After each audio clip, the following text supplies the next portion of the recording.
Hanya Anda menyaksikan Kompas Bisnis, Saudara, bersama saya, Yan Rahman. Saudara, Presiden Prabowo Subianto mengirim surat presiden atau surpres ke DPR RI. Salah satu surpres adalah pengajuan nama Destri Damayanti untuk menjadi Gubernur Bank Indonesia. Menteri Sekretaris Negara Prasetyo Hadi menyerahkan 3 surat presiden atau surpres kepada pimpinan DPR, di mana Prasetyo menyampaikan surpres calon Gubernur Bank Indonesia yang diserahkan kepada DPR mencantumkan 1 nama tunggal, yakni Destri Damayanti. Destri saat ini menjabat sebagai Gubernur sementara Bank Indonesia. Selain itu, Saudara, Presiden juga mengusulkan nama Deputi Gubernur Bank Indonesia Aida S. Budiman untuk menjadi calon Deputi Gubernur Senior BI. Adapun 2 nama calon Deputi Gubernur Bank Indonesia yang diusulkan yaitu Solihin M. Zuhro dan M. Anwar Basyori. Keempat nama tersebut akan mulai diproses DPR pekan depan sesuai dengan mekanisme yang berlaku.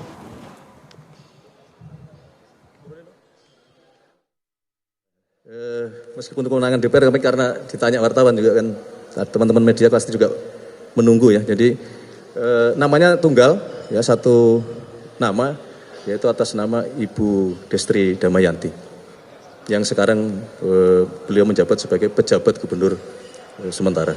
Besok secara resmi pimpinan DPR pasti akan menyampaikan kepada teman-teman media dan kepada masyarakat. Setelah nama Destri Damayanti diajukan oleh Presiden Prabowo Subianto untuk menjadi Gubernur Bank Indonesia, rupiah sempat menguat. Data dari Gisdor Bank Indonesia, pada Kamis pekan lalu rupiah masih di level 17.919 per dolar Amerika Serikat, menguat tipis pada penutupan perdagangan Jumat pekan lalu di angka 17.913. Pada perdagangan hari Senin lalu, rupiah kembali menguat signifikan ke level 17.795, melemah keesokan harinya di angka 17.824 dan kembali melemah tipis pada penutupan perdagangan Rabu kemarin ke level 17.876 per dolar Amerika Serikat. Sementara itu, Saudara, posisi cadangan devisa Indonesia pada akhir Juli 2026 tetap terjaga sebesar 145,3 miliar dolar Amerika Serikat, relatif stabil dibandingkan dengan posisi akhir Juni 2026 sebesar 145,6 miliar dolar Amerika Serikat. Perkembangan posisi cadangan devisa Juli 2026 dipengaruhi oleh penerimaan pajak dan jasa serta penerbitan global bond pemerintah di tengah pembayaran utang luar negeri pemerintah dan kebijakan stabilisasi nilai tukar rupiah Bank Indonesia sebagai respons terhadap ketidakpastian pasar keuangan global yang kembali meningkat.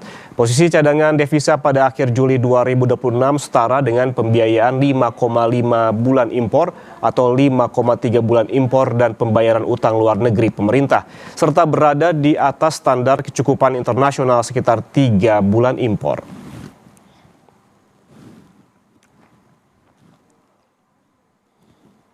Presiden Prabowo Subianto mengajukan nama Destri Damayanti menjadi calon tunggal Gubernur Bank Indonesia melalui surpres yang telah diserahkan ke DPR 10 Agustus lalu. Apa saja tantangan besar yang harus dihadapi oleh calon Gubernur BI nantinya? Kita bahas bersama Telisa Aulia Valianti, ekonom sekaligus guru besar FEB Universitas Indonesia. Selamat pagi, Prof. Telisa, apa kabar? Baik, selamat pagi untuk pemirsa Kompas TV. Sehat selalu, Mas Yan. Sehat selalu. Prof, ini kan ada sejumlah tantangan besar yang harus dihadapi oleh Destri Damayanti jika jadi Gubernur Bank Indonesia. Kita bedah satu persatu, Prof. Mulai dari ketidakpastian ekonomi global, ketegangan politik, serta arah suku bunga Bank Sentral Amerika Serikat yang masih sangat dinamis. Kebijakan seperti apa yang harus disiapkan oleh Gubernur BI yang baru untuk menjaga ketahanan eksternal dan stabilitas nilai tukar rupiah nantinya? Ya, tentu harus ada inovasi kebijakan dalam menghadapi ketidakpastian, karena ada 2 ketidakpastian ya, dari sisi geopolitik dan yang kedua dari sisi perubahan Gubernur The Fed. Jadi seperti kita ketahui bahwa Gubernur The Fed yang baru itu juga memiliki policy tersendiri yang ingin berbeda dengan Jerome Powell ya. Gubernur The Fed yang baru kan Kevin Warsh. Misalkan gini, Kevin Warsh bilang tidak akan sebanyak Powell dalam memberikan guidance. Nah, ini kan untuk pasar ada satu tambahan ketidakpastian. Jadi di sektorialnya geopolitiknya nggak pasti, ditambah dengan di sektor moneter globalnya sendiri ada ketidakpastian tambahan, yaitu dari kebijakan moneter The Fed seperti itu. Nah, ini yang menurut saya tantangan utama nih. Jadi guidance-nya itu agak berkurang di global gitu loh. Seperti apa? Nah, ini juga memang dikhawatirkan oleh seluruh dunia juga ya, bukan hanya Indonesia tentu sebagai emerging market. Arah kebijakan moneter global itu seperti apa. Nah, di tengah ketidakpastiannya double dari sisi geopolitik di sektorial dan juga dari sisi moneter globalnya sendiri, tentu ini kita perlu suatu kebijakan yang lebih terintegrasi. Bank Indonesia menyebut itu sebagai istilahnya integrated framework. Nah, integrated framework inilah yang harus diperkuat nanti oleh Gubernur BI yang baru ya. Namun di satu sisi kami juga ingin appreciate ya, bahwa kalau Bu Destri itu jadi ada sejarah juga loh Mas, yaitu sejarahnya perempuan pertama. Bank Sentral pertama wanita. Itu juga saya sebagai wanita tentu mendukung dan ada support secara positif ya, bahwa karena Indonesia belum pernah, walaupun gender sebenarnya bukan satu-satunya faktor yang mempengaruhi keberhasilan, tapi setidaknya Indonesia memberikan kesempatan kepada wanita untuk menjadi Gubernur BI, karena juga dulu ada yang namanya Christine Lagarde, sekarang pernah menjadi Gubernur Bank Sentral ECB dan juga Direktur IMF misalkan seperti itu. Jadi Malaysia pernah punya Gubernur Bank Sentral yang hebat namanya Zeti Azhar Aziz. Nah, itu juga satu hal yang mudah-mudahan nih ada semangat baru gitu. Nah, biasanya mungkin wanita ada inovasi juga ya. Artinya ada proksinya, mungkin touch dari wanita itu sendiri bisa memberikan touch gitu ya, yaitu apa? Biasanya wanita itu lebih suka dengan sesuatu yang memberikan kepastian. Nah, di tengah dua ketidakpastian, bagaimana nanti Ibu Destri memberikan kepastian untuk pelaku pasar di tengah ketidakpastian global itu seperti itu. Minimal di Indonesianya pasti gitu, karena jangan sampai nanti di global nggak pasti, di Indonesia nggak pasti gitu. Jadi monetary policy frameworks-nya harus lebih kuat nanti ke depan. Maksud saya itu, kenapa mengaitkan dengan sejarah tadi seperti itu. Berarti dengan adanya tambahan ketidakpastian sektor moneter global juga ini diharapkan di dalam negerinya justru ini lebih lebih firm gitu, karena ada calon gubernur Bank Indonesia dari Destri Damayanti begitu, yang memang kalau memang jadi begitu dalam sejarah ini menjadi gubernur BI pertama perempuan begitu yang menjabat. Tapi kalau kita ngomong-ngomong soal di dalam negeri ini Prof, dengan adanya mandat dalam Undang-Undang P2SK yang menuntut BI tidak hanya menjaga stabilitas inflasi dan juga nilai tukar, tetapi juga mendukung pertumbuhan ekonomi. Ini bagaimana Anda melihat potensi dilema atau trade-off yang akan dihadapi oleh Gubernur BI yang baru nantinya? Benar sekali. Ini memang tantangan juga dari domestik. Kalau tadi kan baru bahas tantangan global. Jadi yang Mas Dian sampaikan tuh benar sekali bahwa itu adalah tantangan di domestiknya. Nah, tantangan di domestik adalah bagaimana kebijakan itu fiskal dominan cenderungnya, bahwa karena fiskal ini kan sangat diutamakan sekarang sebagai motor untuk mencapai pertumbuhan ekonomi yang dicita-citakan itu. Nah, kita punya Undang-Undang P2SK yang baru, betul sekali, Undang-Undang Nomor 4 Tahun 2026. Di sini dikatakan Bank Indonesia, saya sebut ya di pasal 7, karena ini harus kita perhatikan satu persatu, words by words-nya. BI bertujuan mencapai stabilitas nilai rupiah, memelihara stabilitas sistem pembayaran, dan turut menjaga stabilitas sistem keuangan dalam rangka mendukung pertumbuhan ekonomi yang berkelanjutan. Nah, jadi kata kuncinya yang tugas utama itu adalah stabilitas rupiah, stabilitas sistem pembayaran, stabilitas sistem keuangan. Itu sebagai domain kebijakan moneter memang 3 itu. Nah, tapi di situ belum selesai, dalam rangka mendukung pertumbuhan ekonomi yang berkelanjutan. Jadi yang pertumbuhan ekonominya itu sebagai secondary. Nah, ini yang perlu ini kan bahwa utamanya itu tetap stabilitas gitu. Jadi memang menghadapi trade-off. Tapi kalau kita menghadapi trade-off dari regulasi itu sudah ada best practices-nya juga, dan sudah ada guidance, dan kemudian dari praktik global itu juga biasanya pertumbuhan ekonomi itu secondary, bahwa utamanya bank sentral itu tetap harus ke stability, tapi tetap mendukung pertumbuhan ekonomi supaya stability tidak berjalan sendiri gitu loh. Jangan sampai ego sektor. Nah, supaya nggak ego sektor, BI tetap harus concern dengan pertumbuhan ekonomi. Nah, tapi dalam prakteknya, contoh kemarin kebijakan likuiditas 200T misalkan. Nah, itu kan untuk mendorong growth karena ke arah kredit misalkan. Ini saya bicara nih, karena yang dihadapi oleh dilema Gubernur Bank Sentral sebelumnya. Nah, ini bagaimana mencari jalan tengah nih. Nah, karena dari fiskal itu harapannya kan likuiditas bertambah ya. Kemarin lewat dana pemerintah itu yang ditaruh di bank-bank himbara. Nah,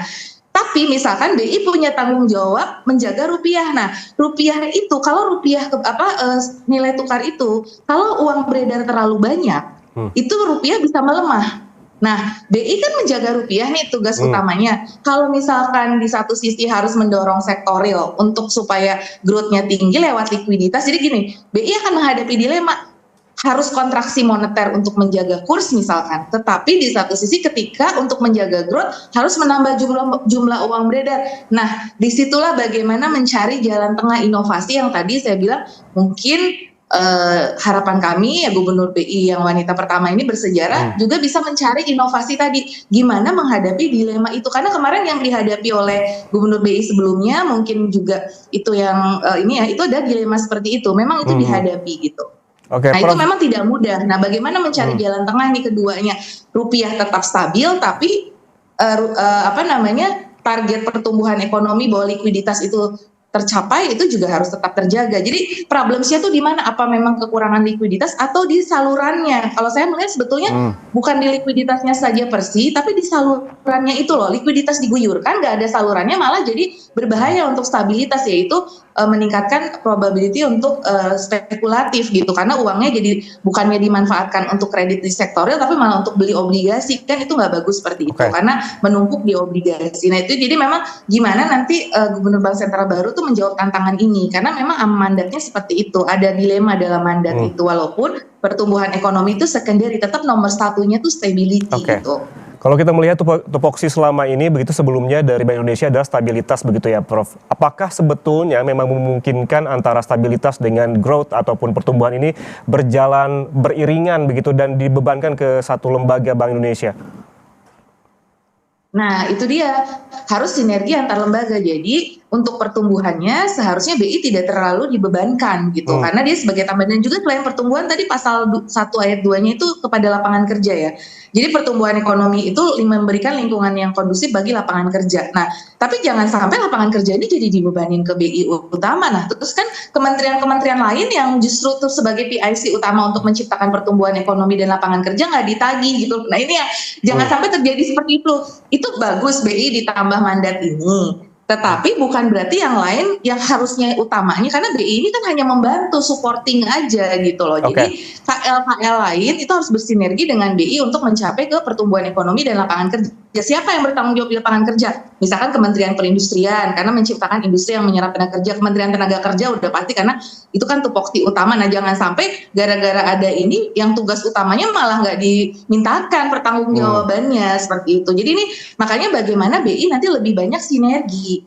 Kalau saya melihat bahwa solusinya adalah BI untuk yang lain-lain, pertumbuhan ekonomi dan ini tuh harus mengawal yang lain, tapi jangan menggunakan terlalu banyak instrumen moneter, karena instrumen moneter tuh biasanya lebih banyak fokus ke stability. Nah, cuma ada instrumen makroprudensial, biasanya BI memainkan di makroprudensialnya yang lebih banyak, kebijakan makroprudensialnya itu yang lebih ke pertumbuhan, sedangkan untuk menjaga stability biasanya instrumen moneter seperti BI Rate dan open market operation kayak gitu. Jadi dan GWM seperti itu. Nah, untuk yang fokus utamanya gitu. Nah, untuk pertumbuhan dia lebih banyak memainkan di makropru. Nah, cuman ketika dia memainkan kebijakan makroprudensialnya, gimana tidak mengganggu yang fungsi monitoringnya. Nah itu biasanya tuh disitulah inovasi kebijakannya, integrated framework. Jadi bagaimana memainkan integrated framework ini, misalkan gini, oke, BI Rate itu bunga memang naik, tapi caranya gimana? Karena misalkan bunga harus naik karena untuk supaya rupiah menguatkan. Kemarin kan BI sudah naikin 3 kali 100 basis point karena supaya rupiah menguat. Kalau enggak mungkin rupiah udah lebih dari 18.000. Nah cuman bunga yang naik ini kan bisa mengganggu ke pertumbuhan. Nah makanya yang dimainkan PLM-nya, penyangga likuiditas makroprudensial dan kebijakan likuiditas makroprudensial supaya kredit itu yang makin lancar itu tadi, tapi bukan di suku bunganya. Nah terus kemudian bagaimana BI mendorong suku di perbankan itu makin efisien supaya overhead cost-nya turun, net interest margin-nya turun gitu. Jadi meskipun BI Rate naik, perbankan nggak naikin bunga. Nah itu gimana? Kebijakan-kebijakan BI bersama OJK dan LPS untuk mendorong efisiensi di perbankan. Nah itu harus banyak dimainkannya. Gitu. Sinergi di sini sangat penting ya. Bunga, karena kalau menurunkan bunga nanti bisa berbahaya kepada rupiah gitu. Baik, sinergi sangat penting di sini untuk mendapatkan kebijakan yang betul-betul ideal soal tadi tuntutan soal stabilitas dan juga pertumbuhan. Tapi ada tantangan lain yang harus dijawab ini Prof, tampaknya soal independensi Bank Indonesia. Sejauh mana ini akan jadi tantangan besar bagi Gubernur Bank Indonesia ke depan? Kita bahas usai jeda. Prof, tetaplah bersama kami di Kompas Bisnis.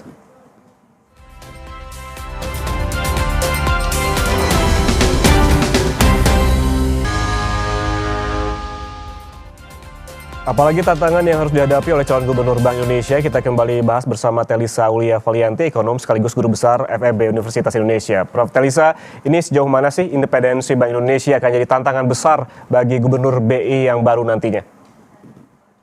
Ya, ini memang butuh skill komunikasi kebijakan, dan saya rasa gubernur BI yang baru tadi ya sangat luas dalam komunikasi kebijakan, karena ini tuh kadang-kadang mungkin makanya kayak lagi tadi saya maaf bicara gini bukan karena saya wanita ya, cuma karena mungkin wanita tuh dari sisi komunikasi kebijakannya bisa menyampaikan juga gitu bahwa terlepas tentu dari gubernur-gubernur BI sebelumnya juga yang pria hebat-hebat semua. Cuman ini kan gini, ini sekarang kita berada di era post-truth ya, yang begitu banyak pengaruh media dan lain sebagainya, dan kemudian paradigma sekarang kan untuk ekonomi populis dan kerakyatan nih gitu, dan lebih ke nasionalisme economics gitu ya, lebih ke ekonomi nasional. Kita tuh sedang berubah shifting paradigm ke situ gitu. Nah, ketika orang bicara BI di dalam kerangka ekonomi populisme dan state capitalism, itu Bank Indonesia, Bank Sentral itu dianggap sebagai harus tunduk kepada tujuan pemerintah gitu. Seperti PBOC mungkin ya, kalau kita lihat PBOC itu tidak independen waktu itu, dia independen tapi within the government. Fed juga gitu, Fed, PBOC itu tipikal yang, tapi kan beda ya, kalau PBOC dia di negara sentralistis komunis, kalau yang Amerika kan meskipun ada within the government, tapi dia kan market basis ya, dia sudah lebih liberal, demokrasi dan lain sebagainya. Nah, mereka tuh within the government gitu, yang style within the government, jadi independent within the government. Nah, sejak adanya Undang-Undang Amandemen BI nomor 3 tahun 2024, itu kan BI itu independent full gitu loh. Jadi nggak within the government, independennya di luar pemerintah. Nah, nampaknya sekarang dengan paradigma baru kita ingin nasionalisme economics itu BI ingin dikembalikan semacam ya, tapi ini kan tentu perlu dikonfirmasi ke para pemangku kepentingan. Mungkin tidak, ini kan dari pandangan saya sebagai pengamat dan akademisi, kemungkinan inginnya independen gitu loh. Nah, selama rule of independence bahwa market itu tetap harus mengikuti mekanisme pasar, bahwa kita nggak bisa seenak-enaknya intervensi pasar gitu ya, karena kan internasional ini kan punya aturan gitu, terus kita melanggar aturan-aturan internasional, kita bikin aturan sendiri. Nah, itu tidak seperti itu gitu loh. Jadi selama BI tetap bisa menjalankan tugas-tugas kebijakan moneternya, karena kan tadi harus jaga rupiah, bagaimana intervensi di pasar falas itu harus mengikuti aturan atau rule gitu. Kita tetap member of IMF juga yang mengacu kepada aturan-aturan internasional gitu loh. Nah, itu tetap harus dipatuhi gitu, bukan berarti kita bikin aturan sendiri seperti itu. Nah, harapannya independensinya tuh meskipun within the government ya, tapi ini kan memang dikhawatirkan oleh para investor ya, dalam bentuk kalau terlalu banyak intervensi. Jadi sebetulnya tergantung dosisnya nanti. Kita belum melihat sih dosis ingin mencapai ke pertumbuhan dan lapangan kerjanya sejauh apa.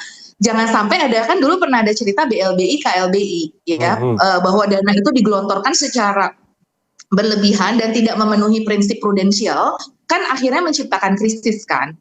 Gitu, di mana dana BLBI, KLBI ini Indonesia jadi terjebak krisis juga gitu, karena digunakan secara tidak prudent kreditnya. Nah, kalau kita kan sekarang kredit likuiditas makroprudensial yang prudent gitu. Nah, harapannya pemberian itu tidak ke grup sendiri atau ke grup tertentu atau ke kepentingan politik yang praktis dan lain sebagainya. Selama itu bisa dijaga with the government, within the government, mungkin ya itu bisa masih kita elaborasi gitu, masih bisa masih bisa dikonsolidasi atau dibicarakan seperti apa. Tapi ini memang bisa mengurangi degree of central bank independence seperti itu. Jadi sekarang masalah dosisnya aja sih. Jadi nanti bagaimana gubernur BI yang baru tetap menjaga dan bisa mengkomunikasikan bahwa kalau kebijakan moneter itu memang nggak boleh terlalu banyak intervensi dari sisi politik ya, dalam arti bahwa intervensinya itu ada. Tapi kalau misalnya pemerintah ingin, BI lebih care dengan pertumbuhan ekonomi, kita lebih banyak discuss tentang itu. Jadi BI nggak menara gading sendiri dengan stabilitasnya gitu. Nah, tapi BI lebih care kan, terbukti BI sekarang sudah sangat banyak sekali program-program seperti pinisi untuk kebijakan likuiditas makroprudensialnya, mempertemukan antara pengusaha dan perbankan. Kenapa sih kredit perbankan masih rendah, kredit modal kerjanya ada masalah apa? Dipertemukan dengan pengusaha di pinisi itu ya, karena saya sendiri terlibat di dalam kajian-kajiannya ataupun eksekusi mengenai bagaimana agar kebijakan makroprudensial itu menjadi lebih kuat untuk membantu kredit seperti itu, tapi tidak melanggar seperti KLBI, BLBI yang seenaknya kita cetak uang dan lain sebagainya yang tidak terkendali sehingga inflasi terjadi hiperinflasi ataupun inflasi tinggi. Nah, itu yang tidak boleh. Jadi selama independensi itu menurut saya masih bisa dicarikan jalan tengah atau win-winnya. Nah, disinilah kepiawaian komunikasi kebijakan dari seorang gubernur BI itu sangat dibutuhkan. Jadi bukan hanya technical competence-nya, karena memang gubernur BI harus punya teknik, tapi communication skill competence dan mencari itu tadi titik-titik tengah ini untuk bermain di antara selancar di antara ini kan pengennya growth nih di antara pria-pria yang ingin growth gitu loh, yang ngegas gitu. Nah, remnya gimana nih? BI biasanya ada rem juga nih. Rem itu adalah rem untuk menjaga stabilitas. Nah, itu remnya jangan sampai loss. Itu yang harus dijaga oleh gubernur BI. Baik, berarti skill komunikasi sangat penting sekali bagi gubernur BI nantinya. Tadi juga terkait dengan independensi, ada dosisnya yang perlu diperhatikan, dan juga ini jangan sampai terlalu banyak intervensi terhadap Bank Indonesia nantinya, begitu ya. Terima kasih, Telisa.